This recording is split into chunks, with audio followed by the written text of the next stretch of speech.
Lysosomes जो हैं वो मेम्ब्रेन बाउंडेड डाइजेस्टिव वेसिकल्स हैं। लाइसोसोम्स जो हैं गोल्जी कॉम्प्लेक्स से एराइज होती है और लाइसोसोम्स की जो एंजाइम्स हैं वो हाइड्रोलिसिस करती हैं और उनको हाइड्रोलाइसिस कहते हैं। इन एंजाइम्स की सिंथेसिस स्टूडेंट्स राइबोसोम्स के ऊपर होती है और राइबोसोम से वो एंडोप्लाज्मिक रेटिकुलम के अंदर पेनिट्रेट करते हैं। एंडोप्लाज्मिक रेटिकुलम से ये गोल्जी कॉम्प्लेक्स में आते हैं, जहाँ पर गोल्जी कॉम्प्लेक्स में इनकी पैकिंग हो जाती है और वो वेसिकल्स बन जाती हैं। अब उन वेसिकल्स को ट्रांसपोर्ट वेसिकल्स कहते हैं। तो इनका मतलब फॉर्मेशन तो कहीं और होता है, पैकिंग इनकी गोल्जी कॉम्प्लेक्स में हो जाती है। ये कहाँ पाए जाते हैं लाइसोसोम्स?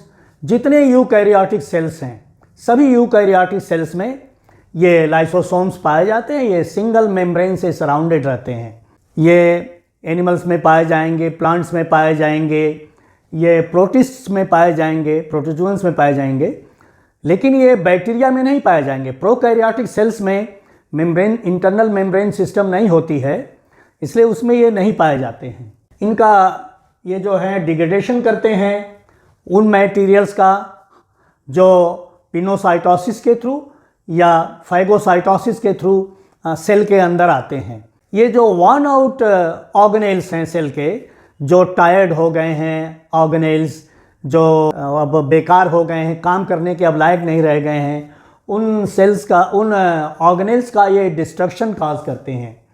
ये पूरे के पूरे सेल का भी डिस्ट्रक्शन कर देते हैं। तो पूरे के पूरे जब सेल का डिस्ट्रक्शन करेंगे तो इस काम को ऑटोलिसिस कहते हैं। और जब किसी खास ऑर्गेनेल को ये उसका डिसोल्यूशन करेंगे तो उसको ऑटोफैगी कहेंगे। और कभी कभी ये सेल के बाहर एक्स्ट्रा सेलुलर मटेरियल का भी डाइजेशन करते हैं। तो इनके जो फंक्शंस हैं लाइसोसोम्स के, इंट्रासेलुलर और extra cellular digestion, Metamorphosis of A tadpole into A frog. आप जानते हैं कि फ्रॉग जो कि लैंड पर भी रहता है और पानी में, वाटर में भी रहता है, लेकिन टैडपोल लार्वा जो फ्रॉग का है वो एक्वेटिक है और टैडपोल में लंग्स नहीं डेवलप होते हैं, तो उसमें गिल्स होती हैं और उसमें टेल होती, टेल के सहारे वह स्विम करता है।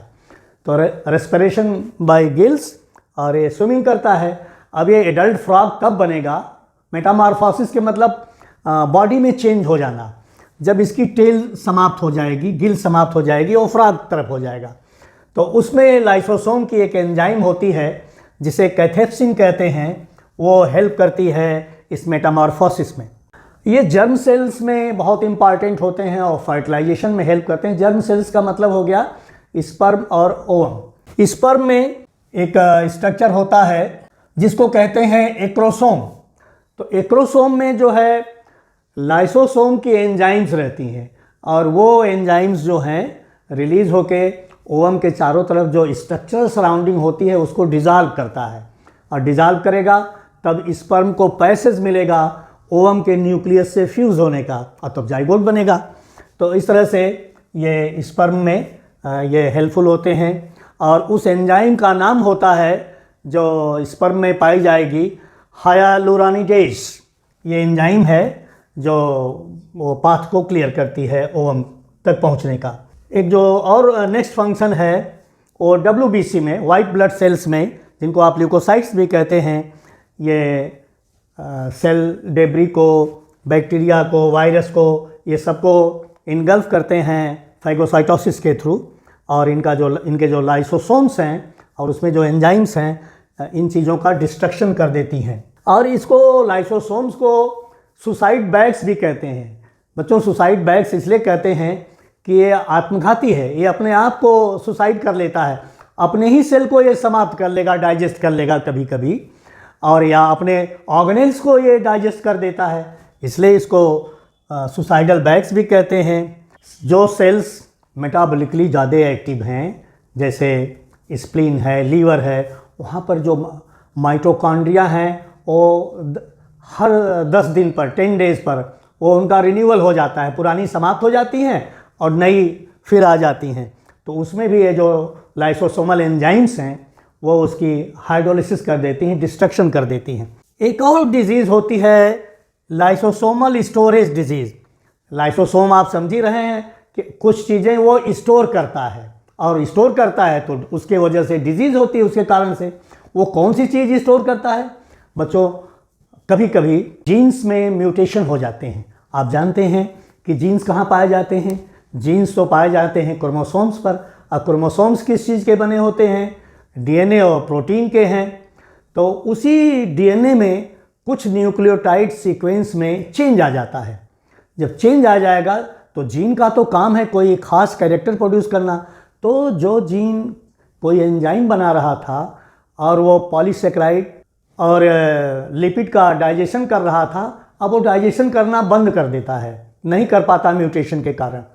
तो बंद कर देगा तो वो चीज़ें अकुमुलेट होंगी सेल के अंदर लाइसोसोम में, तो उससे बहुत सारी दिक्कतें होंगी। उसकी एक प्रमुख मेन डिजीज़ आती है गोशे डिजीज़। ऐसे आप समझें कि म्यूटेशन कैसे होगा? ये डीएनए है और इसमें बेसेज लगे रहते हैं, न्यूक्लियोटाइड हैं, और मान लीजिए कि यहाँ से यहाँ तक के न्यूक्लियोटाइड जो बेसेज हैं वो किसी जीन को बना रहे हैं। अब इसमें कुछ न्यूक्लियोटाइड का सीक्वेंस चेंज हो जाए या कम हो जाए, अधिक हो जाए, तो वो जीन अब वो उस पर्टिकुलर एंजाइम को नहीं बनाएगा, और जब नहीं बनाएगा या चेंज हो जाएगा तो अपना फंक्शन बंद कर देगा, और फंक्शन बंद कर देगा तो जो जीन के वजह से एक ऐसी एंजाइम बन रही थी जो पॉलीसेकेराइड्स और लिपिड्स का डाइजेशन करती थी, वो डाइजेशन करना बंद कर देगी, तो चीज़ें सेल के अंदर अकुमुलेट हो जाएंगी।